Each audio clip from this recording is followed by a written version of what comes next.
ಹೊಸಪೇಟೆ ಅಂದ್ರೆ ಇಷ್ಟ, ಹೊಸಪೇಟೆ ಜನ ಅಂದ್ರೆ ಇಷ್ಟ. ಬಾನದಾರಿಯಲ್ಲಿ ಸೂರ್ಯ ಜಾರಿಯೋದ, ಚಂದ್ರ ಮೇಲೆ ಬಂದ, ಮಿಣಗುತ್ತಾರೆ ಅಂದ, ನೋಡುವಂತ ಚಂದ, ರಾತ್ರಿ ಆಯ್ತು ಮಲಗು ನನ್ನ ಪುಟ್ಟ ಕಂದ.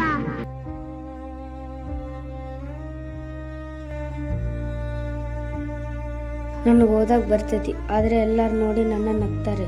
ಅವಾಗ ನಾನು ಪದಗಳನ್ನು ಮರ್ತೋಗ್ತೀನಿ. ಅವ್ರ ಮುಂದೆ ನನಗೆ ಅವಮಾನ ಆಗಂಗೆ ಆಗ್ತೈತಿ.